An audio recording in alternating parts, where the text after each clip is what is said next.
All right, looks like we're live for Friday. What's going on YouTube? Friday morning. Welcome to the chat. Getting a little early start on it. Get a little early lead into it. Maybe relax a little bit. See what we got going on. See a couple people fly in here as we get started. How's everybody's plans for the weekend? Whoa. Sorry about that. How's everybody's plans for the weekend? Shake it out.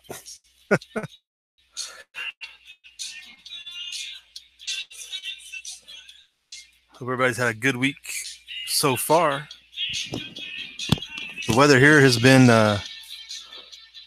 very nice. If it could just be like this all year, 70, 75, 80, and just do that all year, it would be fine. Starts creeping up above 90, I have issues. But here on the weather side, you can see that the storms continue to push east. Looks like they've hitting Texas pretty hard. Might be some tornado warnings and such things out going on down there.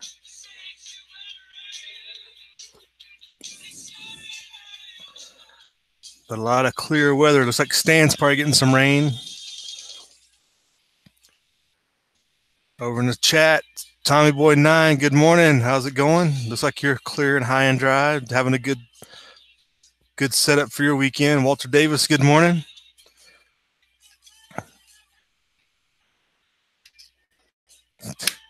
You doing your inventory, Tommy Boy? I just have it written down on a piece of paper, so I just add instead of forward. That way I don't have to re-inventory. At least unless I guess somebody gets into it or something, then I would re-inventory. You didn't have an incursion into your stash, did you? Barry Wood, good morning. How's it going? Yeah, nice and sunny your way too, up north there. Yeah, it was almost 80 here, Walter. It was that's about as far as we need to go around here. 90s out there where you are at, plus the humidity. That's no fun.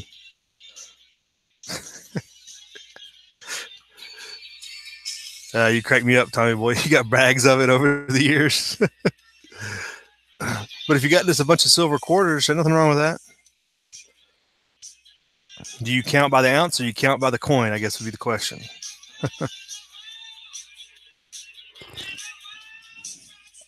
Yeah, I'm long. You got storms. Yeah, looks like they always build up that this time of year out there in the south and the east. Afternoon thunderstorms, right?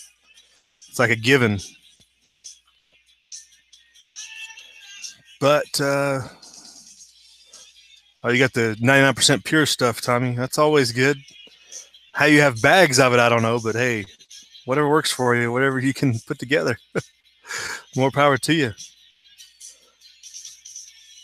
And the thing is, we know you got it backed with lead and brass, so we'll leave you alone. So there's our conditions. Lots of rain pushing into the northeast, and south's going to get some, and storms and all that good stuff. In the west, we're just living large.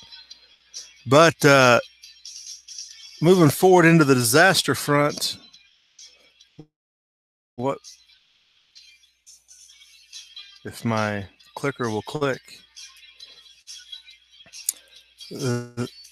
When you talk about preparedness planning, you figure if anybody has a plan, what happened here? Open. There you go. Hawaii's Kilauea volcano has erupted. It's been streaming lava for years, but decades, literally. But now it finally put up a pretty good ash cloud. It's got, as you can see in this picture, if it doesn't refresh here on me, pushing through forested areas now. So obviously these places haven't had lava for a century or so. Finally blown and pushing into communities and areas that you figure they've been planning for this for years, and it's always been a thought that it's kind of an inevitability, but kind of like earthquakes in California, it doesn't, it just happens, and you're like, be interesting to see how the preparedness plans work out for something like this, state and individual for that matter. 700 people in this neighborhood they're evacuating. So it's not a huge push, but they are trying to get them out quick because this did pop up. If they show the ash cloud, they didn't show it here. They just have a picture.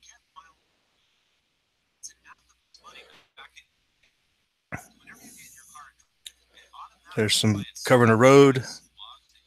There's the ash cloud picture. So it's definitely always been a very active volcano, but has decided to send lava in the direction of where people live. So it's doing its thing, if you know what I mean. So if you know anybody on the Big Island, I'm sure they're having a fun time. Of course, the Kilauea is located on a very remote corner of one side, so it doesn't affect everybody. The Big Island is literally big. I think the Big Island might be bigger than Rhode Island. It's pretty big.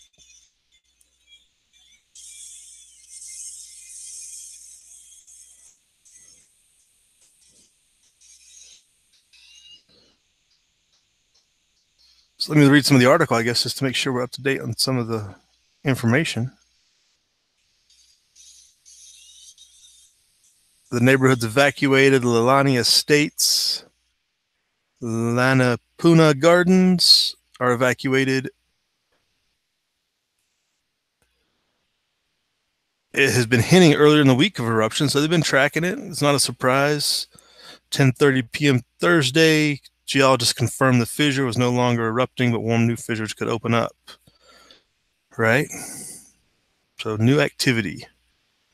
1,700 people on the east side of the volcano are evacuated or impacted by the evacuations. Several roads have been closed. And it's a state of emergency.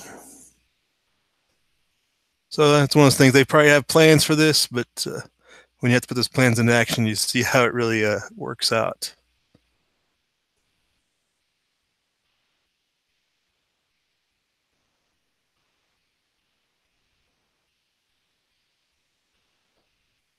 So it opened at 4:30 p.m. yesterday. And it started spewing lava at 4:30 p.m. and was done, no longer erupting, at 10:30. So 16:30 to 22:30. I don't know why we can't use 24-hour time in the U.S. People are just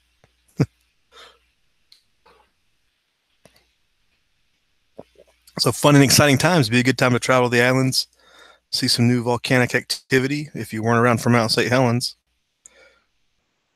What's going on out there in the side? Tommy boy, you've been saving for like 3 or 4 years. Well, that if you got ounces of gold, you're way ahead of the average. That's for sure.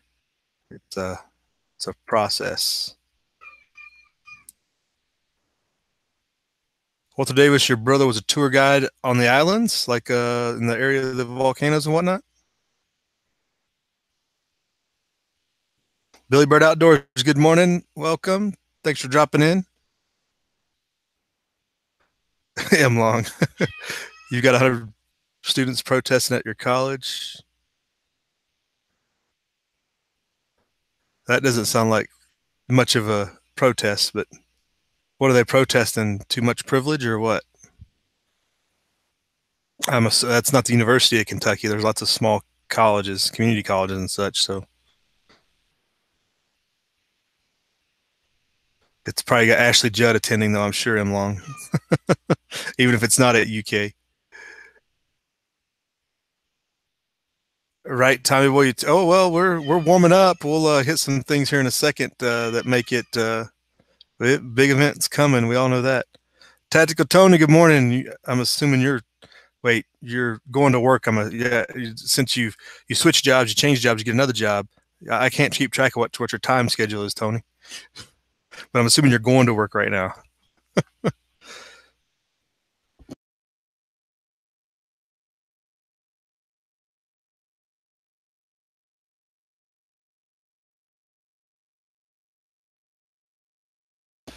So I see him on. I guess it's about one of the statues you got there. Is that what it's about? Oh, Tony's getting his Jeep registered. Good times. Did you get the? Did you get in a scheduled time, Tony? Did you do one of those things? You know, you can go on the DMV website, get your scheduled time for your appointment. That's the way to do it. Waiting in line for 2 hours is not the way to go. I think it's like a 3 or 4 hour wait down there in Vegas, depending on which one you go to. Oh, but get her done. Too late, huh? Tony never plans ahead. We got to work on that.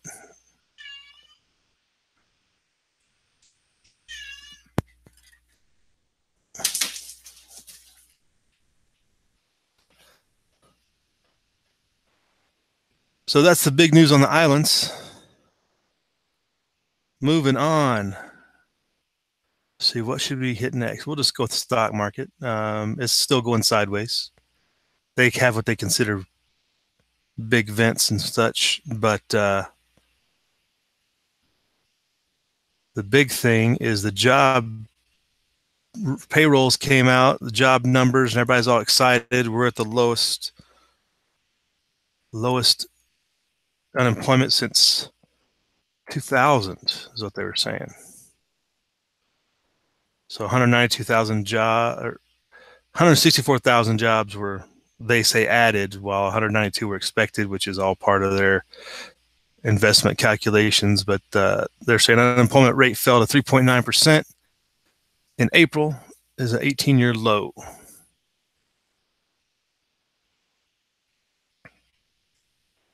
So what economists call full employment, because you're always going to have people in transition and such things with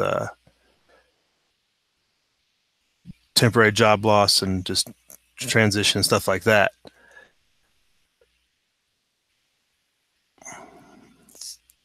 So when you see a number like that, you think things are good, and then the market looks at it like, well, they didn't hit, they predicted 192,000, but didn't hit that. So everybody gets all skittish.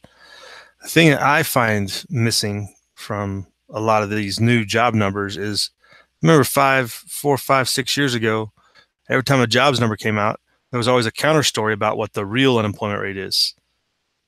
Nobody talks about the real unemployment rate anymore. The U6 or the U9 or all these other numbers that actually computate those that are no longer seeking jobs, that are no longer getting unemployment benefits, people that drop out of the workforce, people that aren't actually working, labor participation rate. Hardly anybody talks about this stuff anymore, just because it doesn't fit their agenda. Everybody wants to prop up the latest and greatest. I wouldn't say everybody, but certain websites, certain reporters that did push it 4 or 5 years ago in the agenda, now they have their guy in there, and they don't want to talk about the other side of it, the real big picture. The real picture is, it's still going to be a positive picture. The U6 and U9 numbers, I'm sure, we're down to like 6% or something, however you look at it, but they don't talk about it.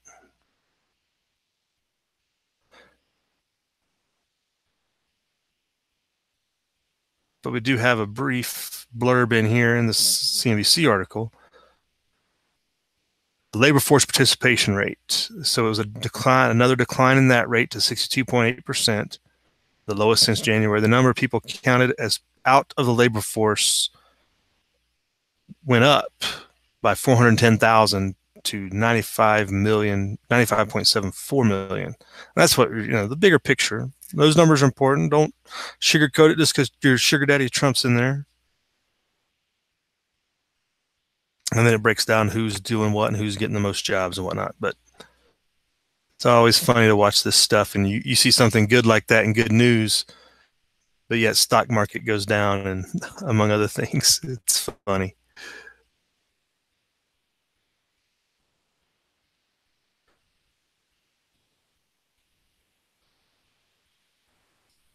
Oh, M. Long, your school's only 1,400 students. You got 500 protesters. So that's kind of a big deal, huh?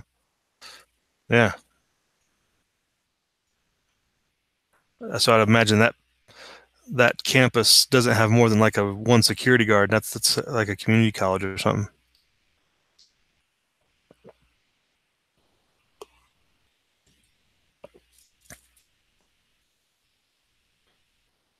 So that's your economic side for America, but kind of countering that a little bit.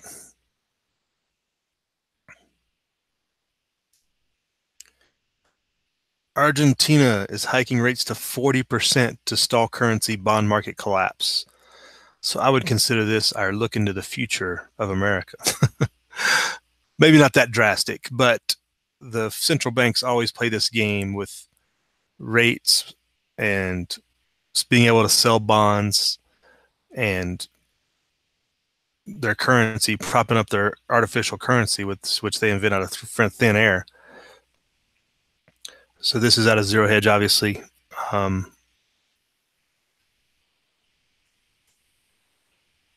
Central Bank of Argentina just hiked its 7-day refinance rate to 40% in a desperate attempt to stall the collapse of the peso and Argentina bonds this week. And they already had hikes earlier this week of 30, 33, and 40%. It's insane. And it's not so much you have to grasp what all these numbers mean, but just that this is the game central banks play to try to keep their train moving. And our central bank tries to prop up a little bit of everything while keeping the dollar supreme, just enough to stay ahead of everybody else. And everybody tries to link to the dollar through oil and everything else like we talk about.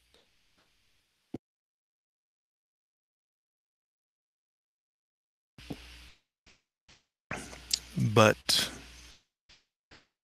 it's just a matter of time. You can't play games forever. I mean, it says the bank is ready to act again if necessary. If you're at this point where you're selling a 40% return on a bond for, what was it, 7-day bond? 7-day refinance rate, reference rate, they call it. I mean, what kind of inflation is that? And all these activities, they either crush economic activity or they promote inflation, one or the other.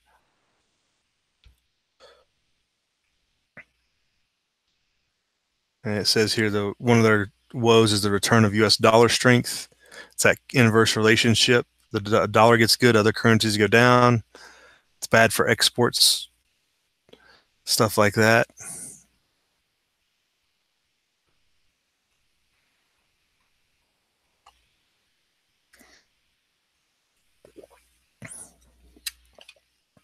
So I guess this latest iteration of the peso from Argentina has only been free floating since December of 2015. So it's only been its own independent currency, really, not propped up, even though they're all really, central bank currencies are always propped up. But anyway, so it's plunged 17% and it's against the dollar value. That's just insane.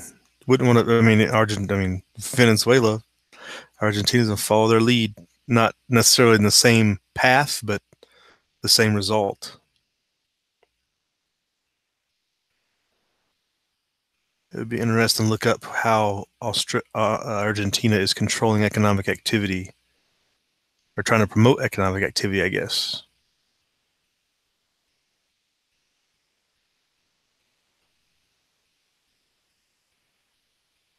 As you see, here's the bond price collapsing.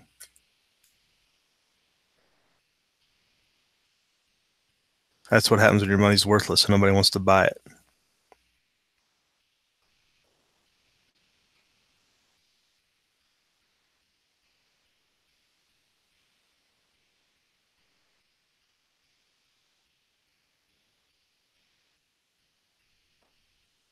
Here it states, it's awfully premature for Argentina to issue 100-year bonds, said Jorge Paradajati. Yeah, it doesn't matter what his name is. Chief Executive Officer of Puma Investments. When you look back in history, I'm not sure we can find a 20-year period where Argentina has not defaulted. So basically saying it's coming one way or the other. It's just the nature of the beast.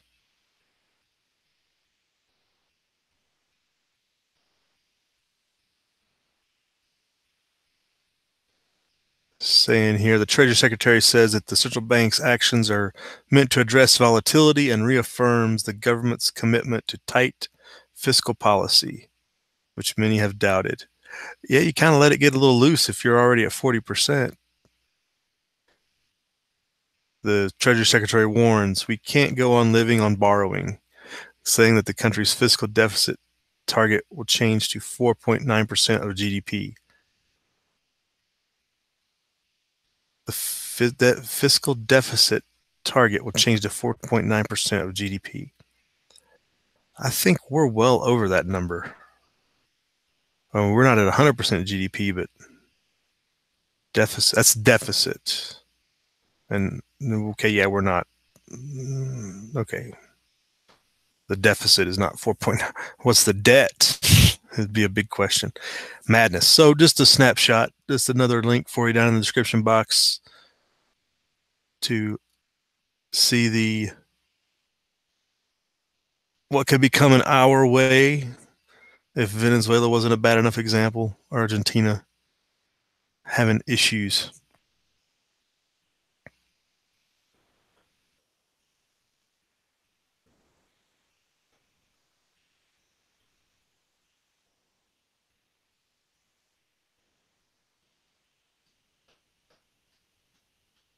Yeah, Walter. I mean, Argentina is a train wreck. I think even before the 60s, you could say it's never been I guess you would say pretty much since World War II, pretty much any place has been destabilized at some point. All right. And talking about the big picture and what could be coming around the corner. So the Pentagon has reported that the Chinese fired lasers at U.S. pilots. This occurred in Djibouti, Africa. The Chinese are building a base there, and of course we have a base there. But the Pentagon's claiming that Chinese nationals fired lasers near a military base and they hit aircraft, injuring several pilots. Now, I'm assuming they say injure several pilots. I'm assuming talking about eye injuries. The lasers, can have damage your eyes, or that they affected the pilots enough to where they maybe crashed their plane, having a rough landing type deal. Maybe it was a helicopter, had a hard landing, got injured that way because they were partially blinded potentially. Yeah, you hear these stories about lasers at U.S. airports every now and then. Laser shines on an aircraft, temporarily blinding a pilot or just making them skittish. But it's one of those things, you get targeted by a laser, it could be a potential weapon getting ready to take you down. So they're protesting to the Chinese government. Again, they say it's nationals. It wasn't Chinese military, potentially.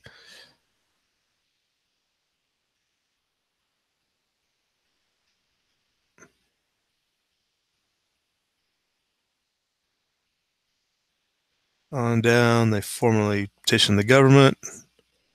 The number of incidents is more than 2, but less than 10 in the recent weeks.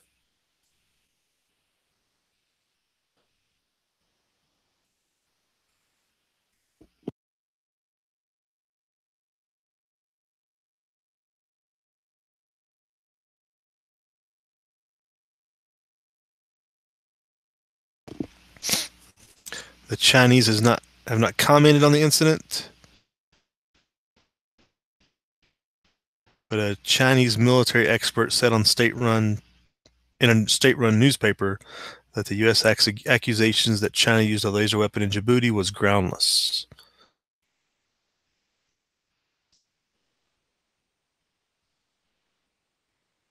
China is planning to deploy 400 troops to Djibouti at some point.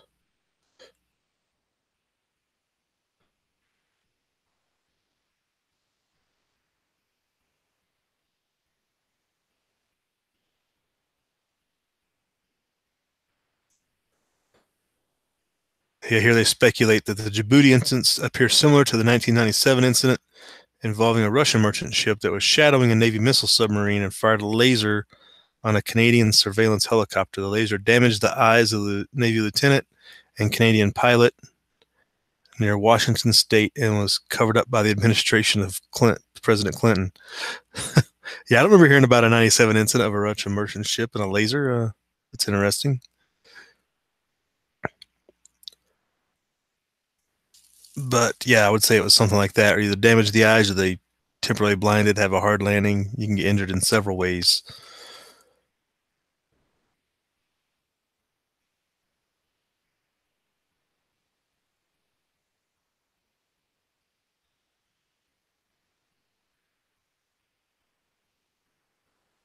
And it goes on down, so that's kind of what's going on there.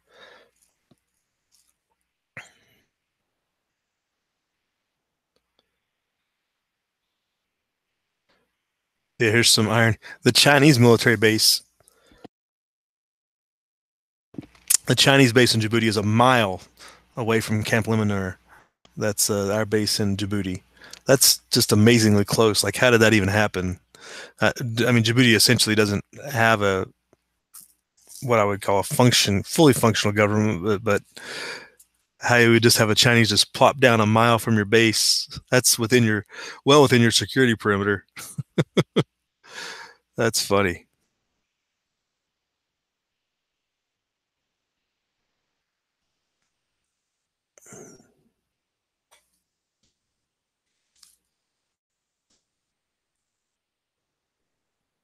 Goes into different types of blinding lasers. The Chinese have 4 types of laser guns.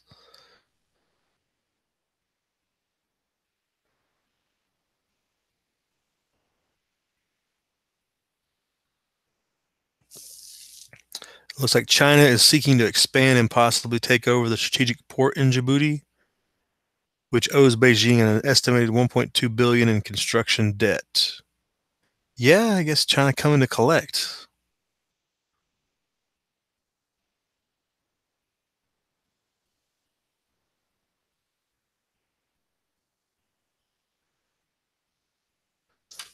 I guess that's what would be going on there. So, yeah, there's your big picture. Like we started off waiting for the big one, right, Tommy Boy? He's around the corner. You just never know how it's going to start. All it would take is one helicopter in Djibouti gets targeted, lasered, or maybe a sortie of helicopters taking SEALs or Green Berets out in some mission. They get targeted by this base and they go attack the base. It could go ugly several ways pretty quick. People don't.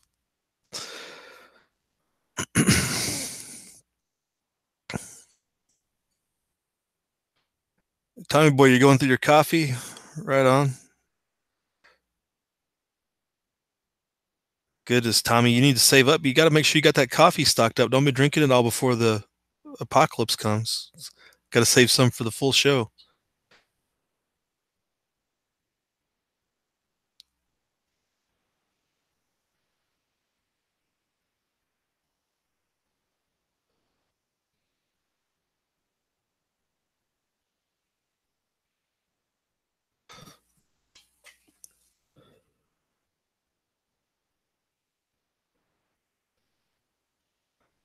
Walter, your last comment, you're talking about Argentina. Take it still.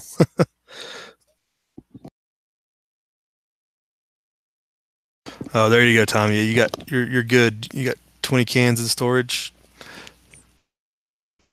Be enough to keep your midnight sentry duty awake.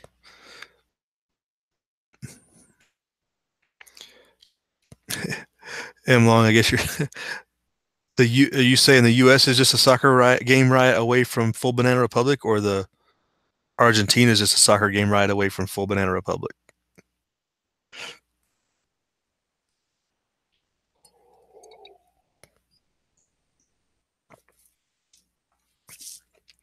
100 gallons of gas is not a bad idea.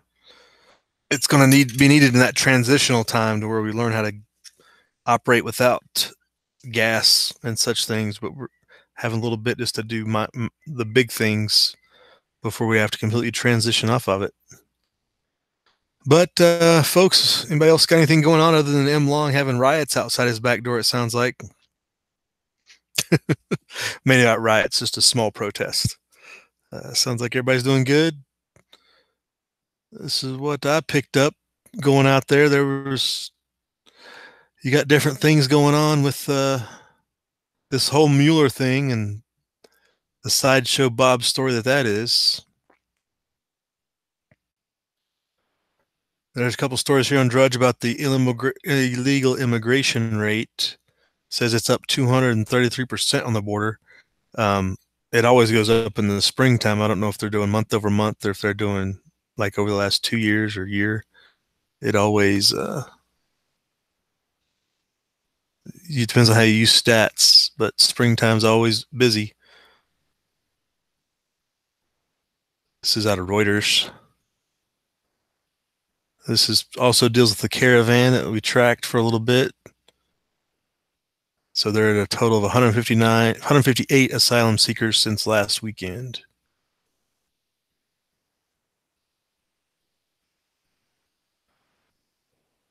So that are 158 that are seeking asylum that have been allowed to state their case, I guess. 70 men, women, and children were allowed into the crowded port of entry at San Ysidro. Another 62 are still waiting for a chance to begin the asylum process. This is a lot of space between words there, Reuters. I don't care about your laptop. I don't need a laptop.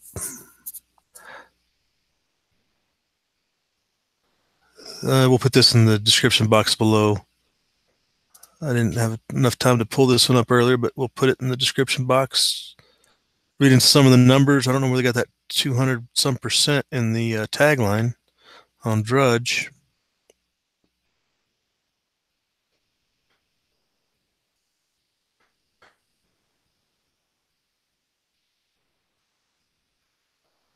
The Justice Department is sending 35 additional attorneys and 18 immigration judges to the border to help this processing. I don't think that's kind of the support most Americans think of when they talk about helping out tightening the border. Judges and attorneys. That's like Washington, D.C.'s solution to everything.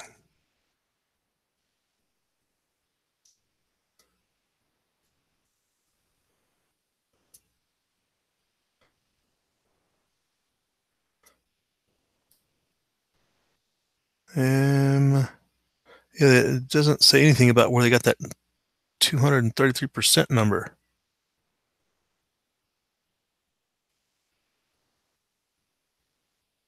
They just made it up, I guess. But yeah, the caravan is. Oh, maybe I hit the wrong button. I hit the wrong link.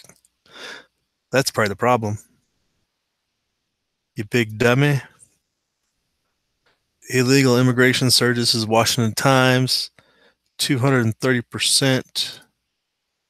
Oh, thanks, Washington Times. Make sure you get your Mother's Day gifts in. Notice to everybody. Surges 230% in April on South. 75% of apprehensions get catch and release.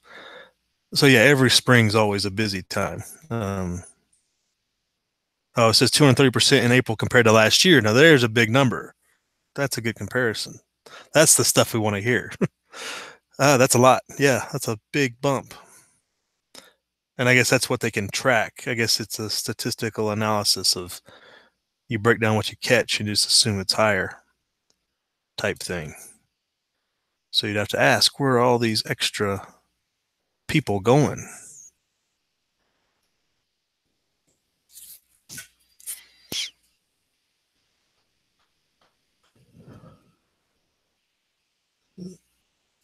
These numbers released Thursday. Experts said exposed major loopholes in American immigration law. Does it expose loopholes or just show that there's a way to do it illegally? If it's illegal, it's not a loophole. 75% of all migrants caught by Border Patrol agents are given catch and release.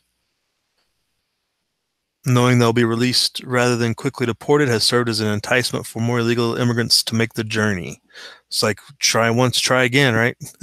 Try until you succeed. It's always a good policy.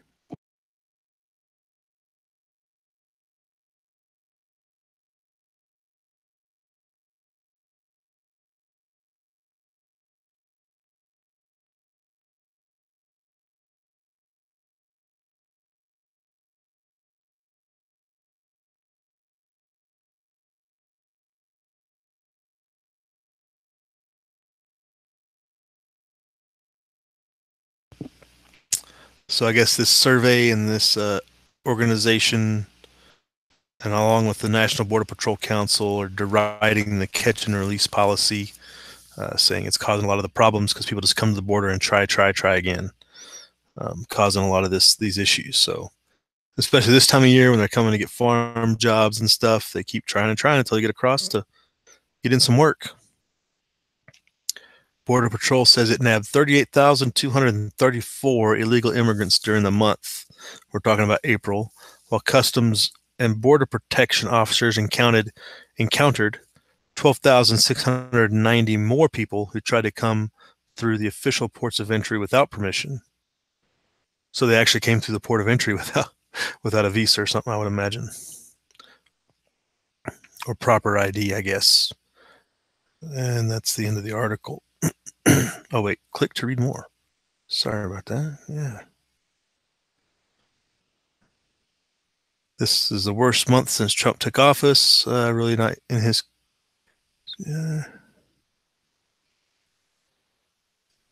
April 2017, Border Patrol agents picked up 11,129 people, not 11,029. There's a typo for you. And encountered 4,646 others. So the numbers are way up from last year. Farms must be having booming business. Maybe these farms are getting other type jobs, side jobs are in high demand. Construction jobs are off the chart here in our area, so maybe they're all coming to Reno to build houses and stuff. You never know. Everybody knows somebody that can get them a job, probably. You figure with unemployment so low, a certain percentage of those people on unemployment and such are going to be permanent. Plenty of people out there and if they're not physically capable, there's lots of jobs out there for the physically capable. Come and get it. So that's an interesting article. Go check it out. It continues on. That's a long article. So the catch and release policy is seen as a hindrance and causing problems.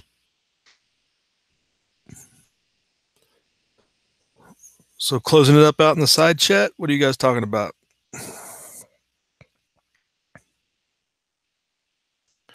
Yeah, Tommy boy, you're way more prepared than the average, I would say. It'd be nice to have an EMP-proof vehicle. M. Long, do it anyway. I mean, even if you don't get on TV, is the statue or the memorial that's on the campus like the campus namesake or just a random Kentucky citizen? Kentucky legend, I guess. And your wife works there. She doesn't think it's a good idea. Yeah, she probably doesn't want it to reflect negatively on her job, I guess. Oh, caregiver, good morning. Hey, nice video yesterday. Good shout out to Tactical Tony. I didn't even know you did videos. Obviously, you haven't done one in a while, but I mean, I've seen you in the chats for years, but I didn't realize you did videos. That was good stuff.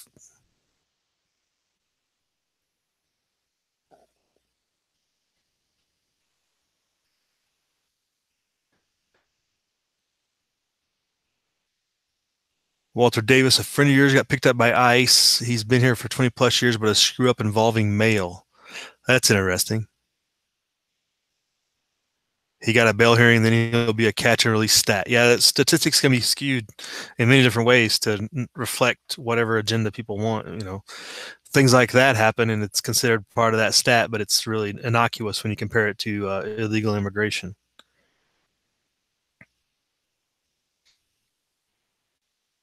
How do you own a restaurant for 15 years and get deported? That doesn't make any sense.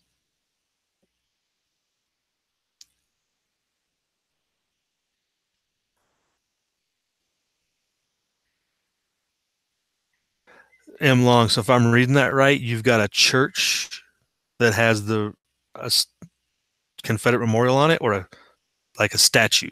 Like I could see a memorial to the dead. Like that makes sense on church grounds. I couldn't see a church putting a like statue of somebody else. That would be kind of blasphemous. You know, the whole Ten Commandments thing. Yeah, it's a sad state of affairs. You got legitimate businessmen doing good stuff, and they get caught up in a lot of that crap.